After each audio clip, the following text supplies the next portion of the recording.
Professor Sked, first of all, you're very welcome. Are you looking at your party outfit for the 31st? Yes, I hope there'll be a large party. I hope there'll be one in Parliament Square. I hope bells are pealing all over the country, and in my way there'll be bonfires all over the country. Yes, it's a great historic moment, almost 50 years inside the failed and dilapidated EU, and now we're out, and we become a self-governing normal democracy again, yeah. You really want a big nationwide celebration with people out on the streets as if it's New Year? Yes, absolutely. Let me bring Lord Newby into the conversation. Have you got your party outfit ready, Lord Newby? Well, I am going to an event on the 31st. It's North Yorkshire for Europe. They're having a dinner in Harrogate to celebrate our links with Europe and thinking of how we continue those links into the future. I mean, I think if I were Alan Sked, I would be wanting to celebrate the 31st of January. I don't object to anybody celebrating it. For them, it's a great victory, but it's the way you do it. And for me, given that most of the Brexiteers' public position, and that of the government, is not to be triumphalist but bring the country together, by all means celebrate. But I don't think it's in the long-term interest of the country to do it in a way that just seeks to alienate further people on the other side of the argument. What harm would be done to the long-term interests of the country if people publicly celebrated in the way Professor Alan Sked suggests? Well, I'm not quite sure. Well, I think that at the moment, the British society is divided to a greater extent than it's been for a very long time. By common consent, that's not good for the public realm, and therefore we shouldn't do anything which exacerbates those divisions. We should be trying to heal them.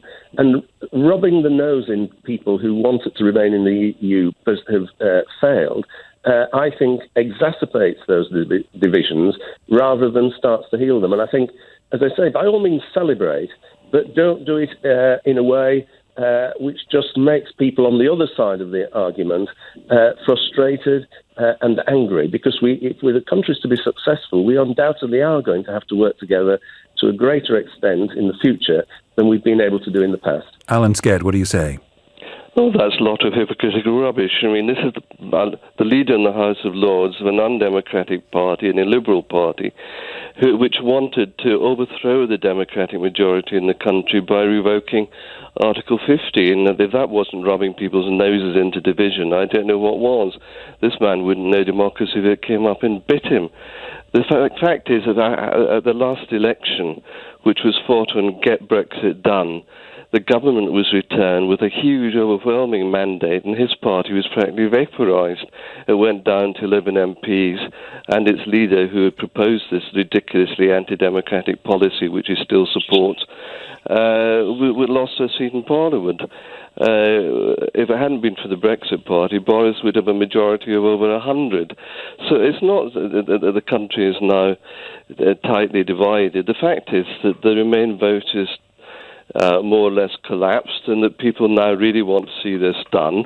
The government's policy is overwhelmingly backed by the people, who voted for it in a referendum, 2 general elections, and overwhelmingly at the last general election.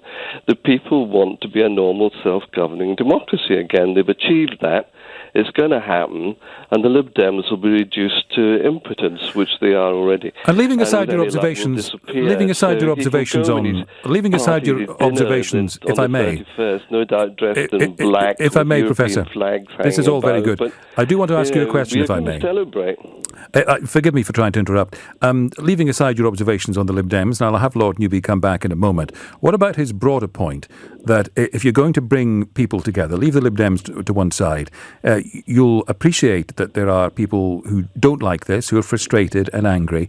If you want to bring them along, is having a massive, very public celebration up and down the country the way to do it? Yes, for one night. For one night, they can live with that. They were perfectly willing to live with 3 years of attrition in the House of Commons and the House of Lords, and rubbing the noses of the Democratic majority into the illiberal lack of democracy which they wanted to bring about by revoking Article 50. They were fanatical in their determination to get Brexit undone. And now, when they've been absolutely defeated in the general election, they're whimpering and complaining again.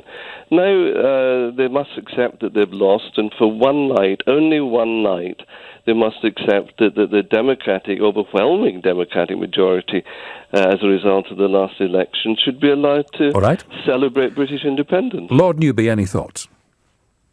Well, Alan Sked is making a false analysis in terms of the number of seats in the House of Commons and the majority view in the country.